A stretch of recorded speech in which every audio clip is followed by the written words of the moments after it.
Ahora que vemos en nuestras pantallas de televisión la cantidad de desplazados en Ucrania, han salido 2 millones de Ucrania, han salido de su país hacia países vecinos, claro, no Rusia ni Bielorrusia, buscando escapar de la guerra y de la violencia.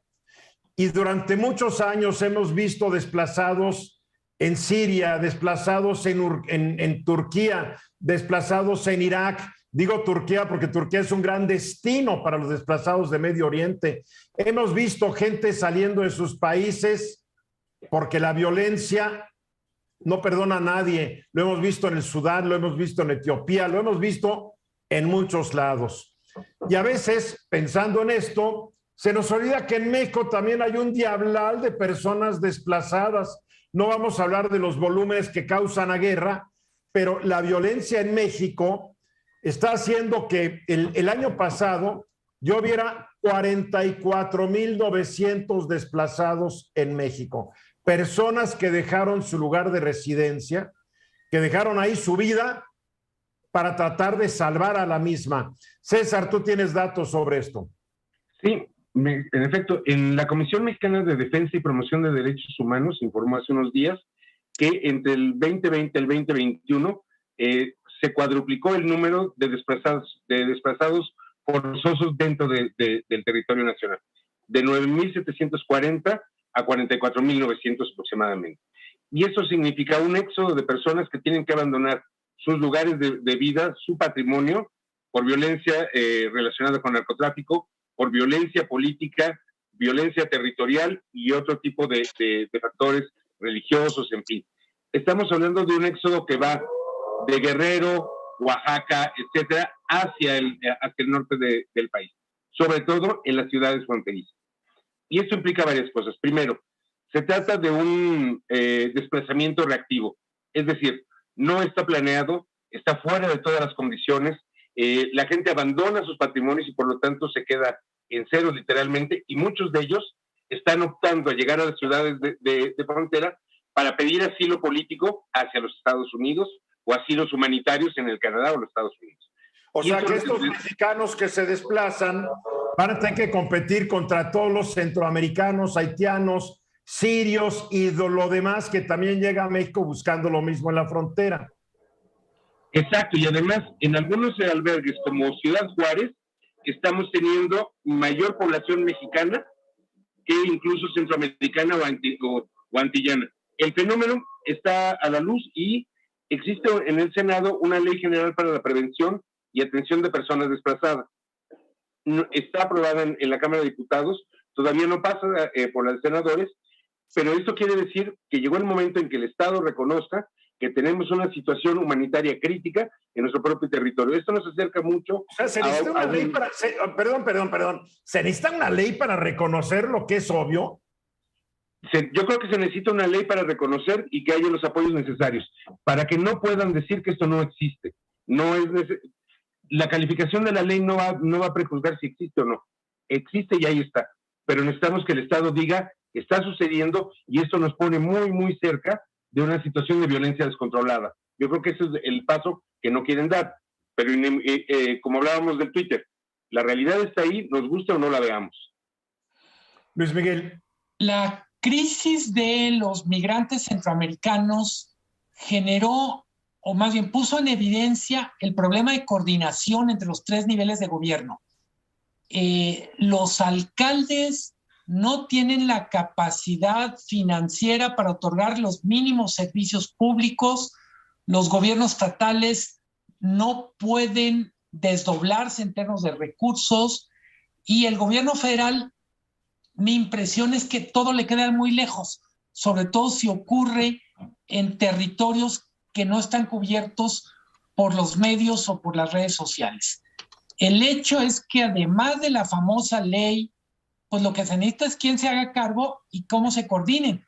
Entonces, hay un riesgo de violencia, César, pero yo diría, antes de llegar a la violencia, hay un deterioro en las condiciones de vida de muchísimas personas, no solo los desplazados, sino los de las poblaciones que los reciben y no tienen ni la infraestructura ni la capacidad para ser más humanos.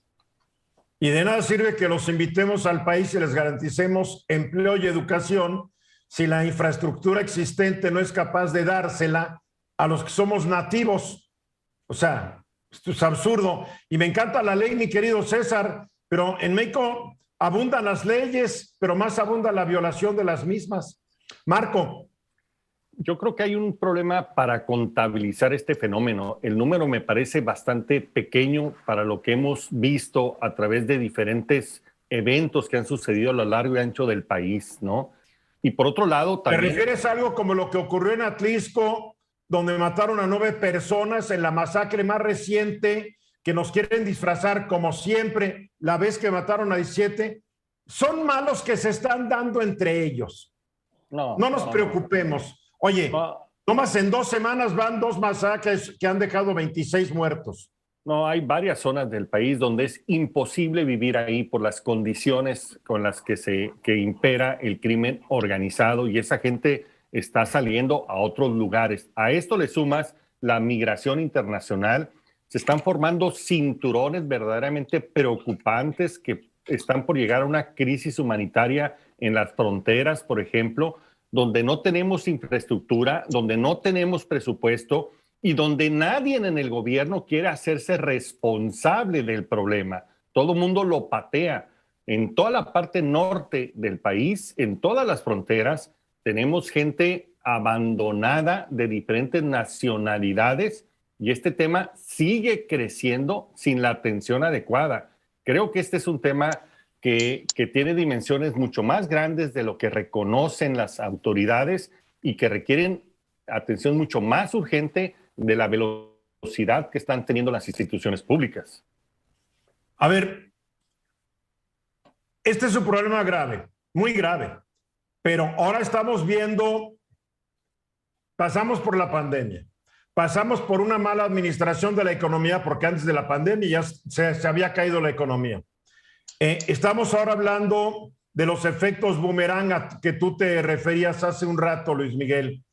Y ahora, ¿cómo se resuelve un problema como estos dentro de un mar de problemas? Es lo que a mí me encantaría que alguien me dijera cómo. A ver, César, tú trajiste el tema y dices, sí, que hay que darle recursos. Todo está muy bien, pero también hay que darle recursos a la gente que no tiene mucho dinero en México. Y hay que darle recursos no solamente a los desplazados de México, sino también a los que entran por nuestra frontera sur, que es muy porosa. ¿Cuál es la solución? Primero, el Estado, algo que el Estado no va a hacer y que tendría que hacer es reconocer una emergencia humanitaria inminente.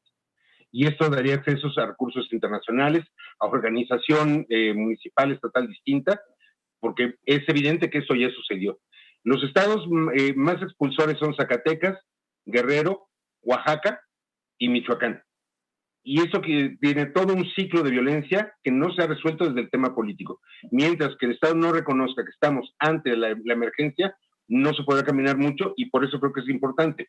Ahora, también necesitamos desde luego recuperar mucho de la aplicación de la ley, porque ahí es donde radica la seguridad de las personas.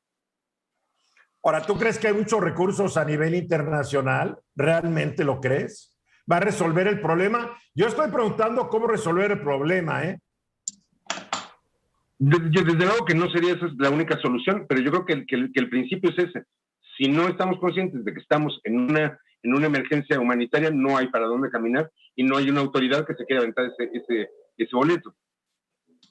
Yo no quiero parecer cursi, pero este país no genera una economía dinámica que genere empleos bien pagados y no tenga un sistema educativo que genere personal capacitado para trabajar en todas las áreas de la actividad humana. Todo lo que tú digas, mi querido César, no sirve de nada. Y es una agenda que tenemos pendiente desde hace 200 años. Luis Miguel. En este momento hablamos de la crisis de refugiados internos por violencia. La que estaba prevista era los refugiados por problemas de cambio climático, sequías, por ejemplo, sequías e inundaciones. Va a estar peor. Y esa seguro va a llegar y más nos vale ir desarrollando capacidades. A lo mejor ahorita no sabemos, Eduardo, pero pues tenemos que aprender. Pues ahí se dice que en la zona donde vives tú, Marco, la cantidad de gente que se va a tener que largar de Sonora y todos lugares porque no va a haber agua en 30 o 40 años. ¿Qué se va a hacer con esos desplazados? Es muy complejo, creo que el Estado está totalmente rebasado, tienes razón en ello. Yo creo que tiene que haber más imaginación y no la aplicación de recetas que funcionaron muy bien en tiempos del Tata Lázaro, ¿no? Pero como que el Tata Lázaro ya se murió hace mucho tiempo.